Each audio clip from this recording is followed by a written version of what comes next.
Thank you for staying with me here on Joy News today. Now, a frantic search has begun for a 63-year-old man who mysteriously disappeared days after being sent to the Tema General Hospital for treatment. The family of Ruben Anyasu is blaming the hospital for negligence. Joy News' Joseph Akablé has been spending some time with the family and has come through with this report. It's 8:30 a.m. on Wednesday, and the compound of this household is silent.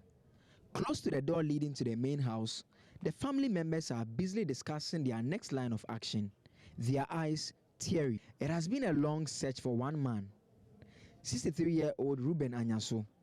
53-year-old Grace Anyasu is a trader and wife of the missing man.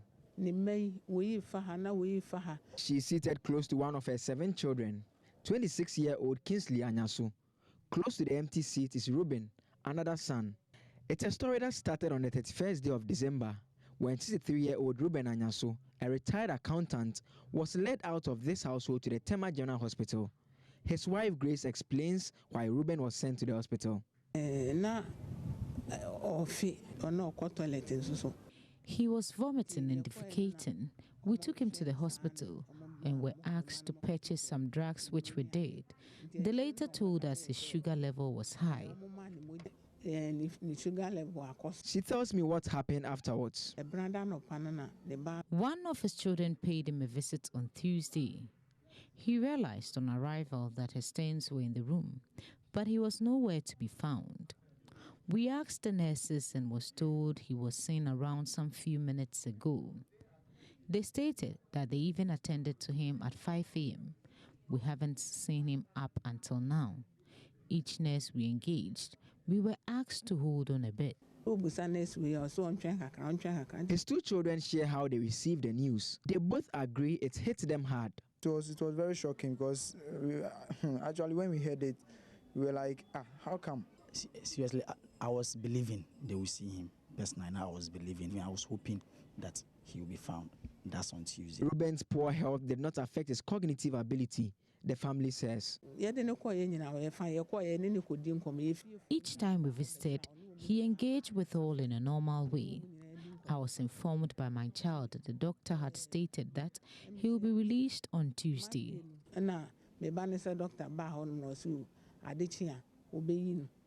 Kingsley describes his dad's condition on his last visit before his disappearance as no different from that of a patient recovering. When we met him, he was responding normal, like as a recovering patient. Just before I left their residence, William told me what the hospital side of the story was.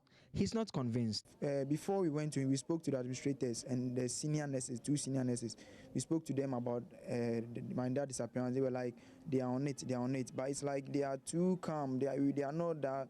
Yeah. So, and according to the police also said they can't go around and search for him. They said they can't go around and search for my dad. Kind of response that they are giving is like they were shocked in some way. And the administrator at the Tema Regional Hospital, Bote Abraham, and head of clinical center, Dr. Augustine Kwashi, won't speak to me on record, except to say they are still carrying out their own investigation. The matter is now being handled by the police, but the police too won't speak. For now, the search of 63-year-old Ruben Anyasu continues. For Joy News, Joseph Akablé. To some other stories, a case of dog bites man at Gomoa Buduburam in the central region has left residents very terrified. The incidence of dog bites is particularly worrying for the residents because as many as 15 victims have died as a result of the dog bites in the last 5 months. According to residents, the victims died few days after they have been bitten, and our correspondent Richard Kojunyaku visited the area and reports residents are extremely careful stepping out for fear of the obvious. But how effective is the latest approach by residents to the problem? Joining us on the phone is Dr. Boy Kikimoto. He's the Director of Public Health at the Veterinary Services and who currently has a team of veterinary officers in Buduburam addressing the issue. Good afternoon, Doc. Thanks for your time. Yes, sir. How far with the work of your team on the ground? Yeah, actually, we were there some few days ago, and the report that came from your medium we realized that we needed to go to the ground for outbreak investigation. And when we reached there, we realized that the dog bite cases recorded at the St. Joseph's Hospital were about 28 for 2016. And the cases that actually happened were not 14, but 2 people died. One died last year, 2016, in December, and one also died this year, early January, a lady of 37 years. So far, from the records of the hospital, only 2 people have died from rabies that passed through them. But in all, 3 people died. That is because they said one person died but didn't pass through the hospital. So that is what happened. And what we also did was that we had to go around the community to assess the number of dogs. And also, luckily, there was just an immediate dog bite. We had to go and see the person. And then the victim was an 11-year-old school child. We advised them to send to hospital. They have already been to hospital. They have been given antitetanus. They were the hospital taking care of the child. And then, but the fortunate thing was that that particular dog was vaccinated against dog rabies with dog rabies vaccine. So that was where we ended. And we asked them to go around and register all the dogs so that we can release vaccines for them to vaccinate against rabies. And they were doing that one before we came back to Accra. The current death toll is 3, not 15, as we are hearing from the residents. But the residents, they've run out of patience. So how are you dealing with that in terms of calming them down and, assuring them that you're in control? Yeah, actually what we are doing is that we have actually told them that they should not go the barbaric way of trying to eliminate the dogs. But I can tell you that the first victim of 2016, December, the 5-year-old boy who died in December, is the father that was so much agitated and thought that he didn't want to see any other dog just roaming around. And I think that he was not the only one. I think all of them were sharing the sentiments in the same way. So we advised them that they should let us vaccinate all the dogs. And those that are not vaccinated will find a scientific way of putting them down. But our people are now on the ground controlling the situation. All right. All right, Doc, before you leave, sometime last year, my colleague Seth Kwame Boateng spoke to you in his documentary on rabies. And, well, you spoke about how we're struggling to deal with the situation. Is the story still the same? The story is still the same in the sense that currently, last year, as I was telling you, in Ghana, we lost, even this case that we went and met at St. Joseph's Buduburam was not part of what was recorded to us. But we lost about 53 people in Ghana from rabies alone from January to September. And so this is an additional case because it's not all the cases which actually are reported to us. So I can say that the situation is still the same, and that was why I recommended that post-exposure prophylaxis should be something that we should consider being on the National Health Insurance, and also make sure that the disease does not become a disease for the poor, but also something to take care of the young and the aged. All right. So that is what, yeah. That is what Thank you very much for your time, yeah. Doc. That was Dr. Boy Kikimoto, Director of Public Health at the Veterinary Services. Now, the NDC doesn't need any fact-finding committee to explain why the party lost the elections. The arrogance showed by some government appointees and several years of neglect by leadership caused their defeat. Now, this is according to the leader of the Coalition of Rejuvenation and Reorganization of the National Democratic Congress, Kuku Apia. Mr. Apia was addressing the press this morning in Accra, and my colleague, Matilda Wamega, has more. We do not need a fact-finding committee to explain what happened in December 7th. We basically lost because hundreds of thousands of our members and our supporters boycotted the polls in protest of years of neglect of party leadership,